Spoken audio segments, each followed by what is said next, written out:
Hello and welcome to Friday Night Arcade. My name is Aaron, and this week we're taking a look at Shadowrun on the Super NES. Shadowrun is one of those games that I never got around to playing as a kid. In fact, I don't think I even remember seeing it in the video store to rent. It's based off of the tabletop RPG series of the same name, and I'll confess that I'm not super familiar with that series. Shadowrun is what happens when you mix futuristic, gritty cyberpunk with traditional Dungeons & Dragons, and I know that's probably oversimplifying it a bit, but what else can you call it? There's role-playing elements, cybernetics, computers, and crime noir, but then there's also stuff like orcs or other monsters, and there's elements of magic and spellcasting thrown in for good measure too. Sure, why not? How does all that translate into a 16-bit game? Well, it certainly sounds like it'd be awesome. They made a Shadowrun on Sega Genesis as well as Sega CD, and there are some more modern installments as well, but Beam Software's 1993 release marks the initial video game entry of the series. The game starts off with you getting murdered in the futuristic streets of 2050 Seattle, but as luck would have it, you're not dead. You get resurrected by a mysterious dog, and you pop out of the freezer and give the morticians a heart attack. You've got amnesia though, so now you have to figure out who you are and what is going on and why most everybody you see is trying to kill you. This actually reminded me a lot of the opening scene for Deja Vu on the NES, and the similarities don't end there. Gameplay consists of point-and-click adventure elements with a top-down isometric perspective. Pressing B brings up a cursor which you can use to interact with objects and people in your immediate vicinity. You'll need to look for items and clues as well as talk to folks you see, assuming they're not trying to kill you. There's actually some pretty fleshed-out conversation trees for the time, and there's a bit of a warped sense of humor to all of this. Characters you meet along the way will mention various keywords, which then appear as conversation options, and you can ask follow-up questions, or it may open up specific dialogue with other characters. There you find out various bits and pieces of the story, and also, like I said, sometimes there's some humor to this. Like when you call your old girlfriend on the video phone and she's like, "Oh, hey, glad you're not dead. Also, I'm seeing someone else now and I threw all your stuff away." Thanks, I guess? So talking and interacting are done through point and click as well as combat. Pressing the A button brings up a crosshair which you can aim at enemies, and this is probably the only thing I didn't care for as much. It's not a deal breaker or anything, it's just a bit clumsy standing there and awkwardly firing at bad guys while they're shooting back at you. You can toggle out of aim mode and move around a bit so you're only fighting one enemy at a time, but there's no real way to avoid taking damage, and it's all based on RPG stats rather than your thumbs. Thankfully, once you've got a weapon, it just has infinite ammo. Also, there's a way to improve your firearms and other skills. Killing enemies nets you cash as well as karma points which you can spend to increase your skills.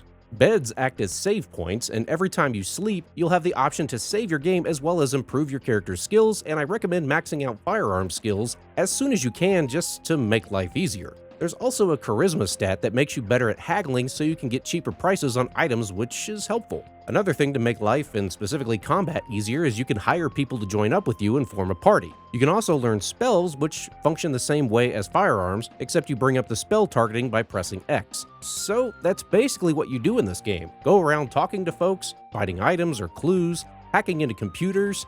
They even call the computer world the Matrix. You can just kind of fritter the time away figuring out little bits of the story at your own pace. I like that this game doesn't force you into a bunch of big long cutscenes, you can just kind of take your time exploring.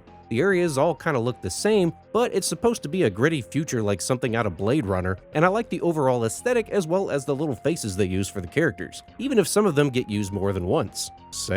There's also some decent little digitized sound effects like gunshots and screams, and the music is solid. Just a really nice chill playthrough if you're not in the mood for a white-knuckle space shooter or platformer.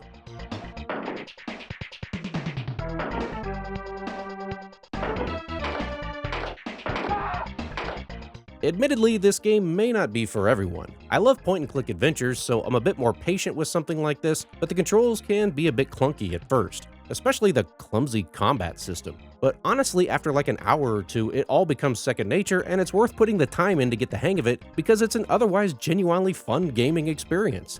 I just really like the way you interact with other characters and find out little bits of the story, and it feels like it's its own little living, breathing world that you're just kind of inhabiting. Also, admittedly, since it's an adventure game, there are situations where you might get stuck and have to backtrack a lot talking to characters you've already talked to. There's times where you may have to sit there and toggle through all of the conversation options just to see if there's maybe something you missed, or just wiggle the cursor around on the screen to see if there's an item or object you can interact with. So I personally really dig these kinds of games, but I understand they may not be for everybody. Actually, the gameplay and film noir elements remind me a lot of Nightshade on the NES, and I guess that shouldn't be a surprise because Paul Kidd, the guy who primarily worked on this game, also was the lead designer for Nightshade. There was actually a bit of a tumultuous backstory with the development of Shadowrun on the Super NES. The original project manager Greg Barnett left partway through development, then production was halted for a while. Eventually Paul Kidd took over, although he had to work with the original story concepts that Barnett had gotten approved by Beam Software. Changes were made to the script, specifically removing a lot of the more profane and graphic elements of the story and dialogue, and then replaced with humor. The company unsurprisingly chose the lighter version of the game, and that's the version that got released with the programmers already in a crunch to get the game done on a fairly tight release schedule. There is a prototype ROM floating around out there which has some of the original versions of the dialogue intact.